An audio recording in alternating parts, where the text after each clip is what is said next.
కేంద్ర ప్రభుత్వ బడ్జెట్ సాహసోపేతమైనది అని AP chambers of commerce FAPCCI సభ్యులు అన్నారు. పారిశ్రామికవేత్తలకు ఇది లాభదాయకమైన బడ్జెట్గా నిలుస్తుందన్నారు.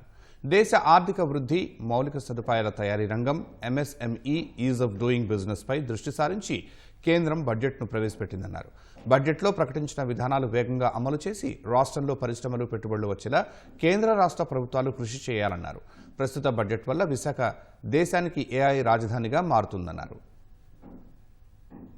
This budget is excellent in the angle of a businessman and in the angle of future growth of Andhra Pradesh. ఇక్కడెక్కడా కూడా మీరు ఇది చేస్తే మేము ఫ్రీగా ఇస్తాము అని ఫ్రీబీస్ లేకుండా ఫస్ట్ టైం బడ్జెట్ వచ్చిందని నా ఉద్దేశం. డేటా సెంటర్లో మన అదృష్టం ఏంటంటే ఆంధ్రప్రదేశ్కి highest investment in the world ఆంధ్రప్రదేశ్కి వచ్చింది. దానికి 20 ఏళ్ల పాటు ఇన్కమ్ ట్యాక్స్ లేకుండా ఇచ్చారు. It's a growth oriented budget and long term budget, visionary budget. అన్ని సెక్టర్స్లో కూడా రాబోయే రోజుల్లో గ్రోత్ మీద ఎక్కువ కాన్సన్ట్రేట్ చేసి బడ్జెట్ అలొకేషన్స్ ఇచ్చారు.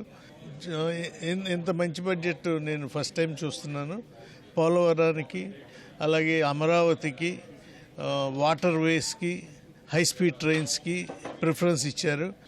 ఒక 10,000 కోట్లు MSMEకి సెక్టర్కి బూస్ట్ చేయడానికి ఇస్తుంటే మనకి this is the right time. మన వైజాగ్ రీజియన్ కోసం especially this is very very important for the MSME sector.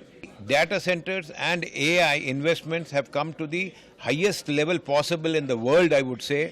Vizag region has been identified as the data center and AI capital of this country.